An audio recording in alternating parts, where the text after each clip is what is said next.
नमस्कार, आप देख रहे हैं 4 PM गुजरात और मैं हूं आपके साथ प्रगति ठाकुर। मुंबई इन दिनों सुर्खियों में बना हुआ है। मुंबई कभी बॉम्बे स्टेट का हिस्सा था, आज फिर से सुर्खियों में है। इस बार वजह है भाषा विवाद, जिसने गुजराती और मराठी समुदाय के बीच तनाव को काफी ज्यादा बढ़ा दिया है। हाल के दिनों में मुंबई और महाराष्ट्र के कुछ हिस्सों में गुजराती व्यापारियों और निवासियों पर हमले की खबरें सामने आई। ये हमले कथित तौर पर मराठी भाषा को अनिवार्य करने और गैर मराठी भाषी खासकर गुजरातियों के खिलाफ हिंसक कार्रवाई से जुड़ा है। वहीं अब सबसे बड़ा सवाल उठता है कि जब देश के प्रधानमंत्री नरेंद्र मोदी और गृह मंत्री अमित शाह दोनों ही गुजरात से ताल्लुकात रखते हैं और महाराष्ट्र में बीजेपी की सरकार है, तब भी गुजरातियों पर हो रहे इन हमलों पर केंद्र और राज्य सरकार चुप क्यों है? क्या ये वही अमृतकाल है जिसका वादा बीजेपी ने देशवासियों से किया था? मोदी और शाह गुजरात के हैं, महाराष्ट्र में डबल इंजन की सरकार है। उसके बाद गुजरातियों पर हो रहे अत्याचार पर मोदी और शाह चुप्पी साधे बैठे हैं। वहीं जब मोदी महाराष्ट्र के मंत्री को फोन पर पूछते हैं कि मराठी में बात करूं या हिंदी में, जिसको गोदी मीडिया बड़े जोर शोर के साथ ब्रेकिंग खबर चलाती है, लेकिन अब गुजरातियों पर लगातार हमले हो रहे हैं, फिर मोदी की चुप्पी हजम भी नहीं हो रही है। अब आपको बता दें कि भारत में भाषा हमेशा से एक संवेदनशील मुद्दा रही है। आजादी के बाद 1956 में राज्यों का पुनर्गठन भाषा के आधार पर किया गया। बॉम्बे स्टेट, जिसमें वर्तमान गुजरात और महाराष्ट्र भी शामिल थे, उनको 1 मई 1960 को 2 अलग अलग राज्यों में बांट दिया गया। गुजरात में गुजराती और महाराष्ट्र में मराठी को आधिकारिक भाषा का दर्जा दिया गया। मुंबई उस समय बॉम्बे स्टेट की राजधानी थी, जो कि बहुभाषी और बहुसांस्कृतिक शहर था। यहाँ मराठी, गुजराती, हिंदी और अन्य कई भाषाएं बोली जाती थी, लेकिन मराठी भाषा को महाराष्ट्र की संस्कृति पहचान के रूप में देखा जा रहा था। समय समय पर मराठी अस्मिता को लेकर राजनीतिक और सामाजिक आंदोलन भी देखने को मिले, जिनमें गैर मराठी भाषी को भी निशाना बनाया गया। हाल ही में महाराष्ट्र में मराठी भाषा को बढ़ावा देने के लिए कई कदम उठाए गए हैं और महाराष्ट्र सरकार ने पहली से 5वीं कक्षा में हिंदी को तीसरी अनिवार्य भाषा बनाने का फैसला किया था, लेकिन ये फैसला मराठी भाषा पर हमले के रूप में देखा गया, जिसके बाद शिवसेना, उद्धव ठाकरे गुट, एनसीपी, शरद पवार और महाराष्ट्र नवनिर्माण सेना जैसे दलों ने इसका विरोध किया, जिसके चलते सरकार को यह फैसला वापस लेना पड़ा। वहीं हाल की घटनाओं में मुंबई के कुछ इलाकों में गुजरातियों पर हमले की खबरें सामने आई। अब आपको बता दें कि घाटिकपुर और बोरीवली में गुजराती व्यापारियों और निवासियों पर मराठी भाषा बोलने को लेकर हमले की खबरें सामने आई। इन हमलों का कारण कथित तौर पर यह है कि कुछ स्थानीय संगठनों ने गैर मराठी भाषियों, खासकर गुजरातियों पर मराठी बोलने के लिए दबाव डाला। जो लोग मराठी नहीं बोल पाए, उन्हें निशाना बनाया गया। ऐसी ही एक घटना में एक गुजराती व्यापारी को कथित तौर पर स्थानीय गुंडों ने मारपीट का शिकार बनाया, क्योंकि उसने मराठी में जवाब देने से इनकार किया। इस घटना की निंदा करते हुए गुजरात कांग्रेस के नेता अमित चावड़ा ने ट्वीट किया कि मुंबई में भाषा विवाद के नाम पर गुजराती व्यापारी पर हमले की घटना की घोर निंदा करते हैं।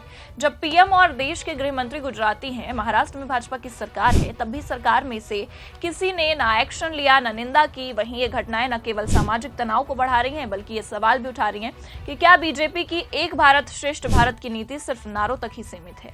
जमीनी हकीकत कुछ और ही है। अब आपको बता दें कि प्रधानमंत्री नरेंद्र मोदी गुजरात के गौरव के प्रतीक माने जाते हैं। इस मुद्दे पर पूरी तरह से चुप हैं। ये पहली बार नहीं है जब पीएम मोदी की चुप्पी सवाल उठा रही है। 2022 में पैगंबर मोहम्मद पर बीजेपी प्रवक्ता नुपुर शर्मा की टिप्पणी को लेकर हुए विवाद में भी पूर्व उपराष्ट्रपति हामिद अंसारी ने पीएम की चुप्पी पर सवाल उठाए थे। उन्होंने कहा था कि प्रधानमंत्री की चुप्पी संयोग वंश नहीं, बल्कि इसके कई मायने हैं। वहीं इस बार भी जब गुजरातियों पर हमले की खबरें सामने आई, ना तो पीएम मोदी ने कुछ कहा, ना गृह मंत्री अमित शाह का कोई बयान जारी किया गया।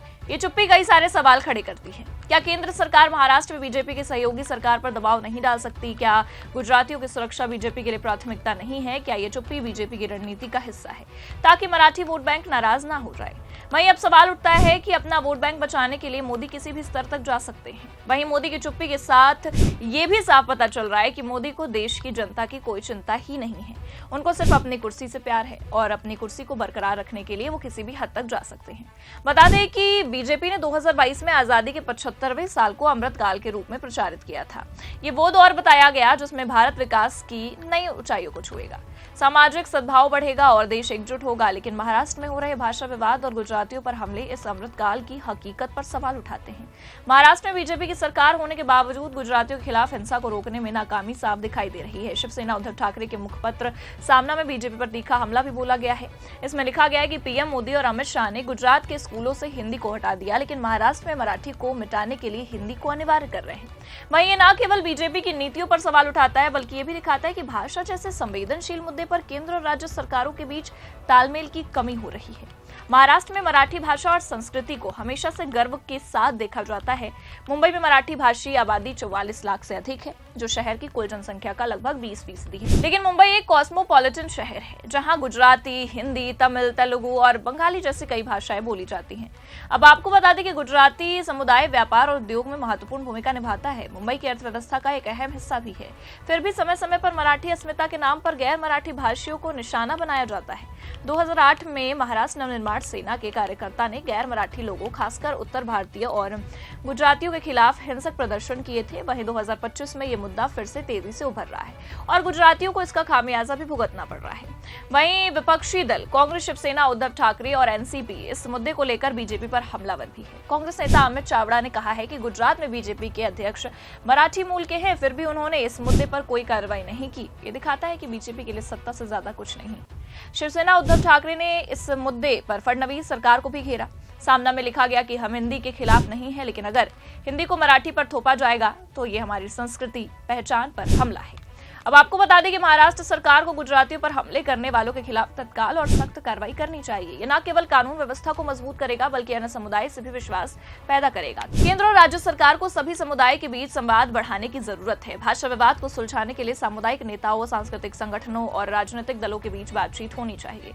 वहीं मराठी भाषा को बढ़ावा देने के साथ साथ अन्य भाषाओं जैसे कि गुजराती और हिंदी को भी सम्मान देना होगा। स्कूलों में बहुभाषी शिक्षा को प्रोत्साहन देना एक समाधान हो सकता है। पीएम मोदी को इस मुद्दे पर अपनी चुप्पी तोड़नी चाहिए। एक बयान या ट्वीट से वे देश को ये संदेश दे सकते हैं कि उनकी सरकार सभी समुदाय की सुरक्षा और सम्मान के लिए प्रतिबद्ध है। महाराष्ट्र में गुजरातियों पर हो रहे हमले और भाषा विवाद ने एक बार फिर ये साबित कर दिया है कि भारत जैसे बहुसांस्कृतिक देश में भाषा और क्षेत्रीय अस्मिता के मुद्दे कितने संवेदनशील हैं। बीजेपी सबका साथ, सबका विकास का नारा देती है, उसके लिए भाषा विवाद एक बड़ी परीक्षा है। अगर केंद्र और राज्य सरकार इस मुद्दे पर तत्काल कार्रवाई नहीं करती है तो ये सामाजिक तनाव को और बढ़ा सकता है। प्रधानमंत्री नरेंद्र मोदी की चुप्पी न केवल गुजरातियों को निराश कर रही है, बल्कि ये सवाल भी उठा रही है कि क्या बीजेपी का अमृतकाल सिर्फ कागजों तक ही था। देशवासियों को उम्मीद है कि सरकार इस मुद्दे को गंभीरता से लेगी और सभी समुदाय के बीच सद्भाव को बढ़ावा देगी, क्योंकि भारत की ताकत उसकी एकता में है और इस एकता को बनाए रखना हम सबकी जिम्मेदारी है। वहीं फिलहाल के लिए इस खबर में इतना ही, लेकिन आप क्या सोचते हैं इस मामले पर कमेंट करके जरूर बताएं और देखते रहिए 4 PM गुजरात। नमस्कार।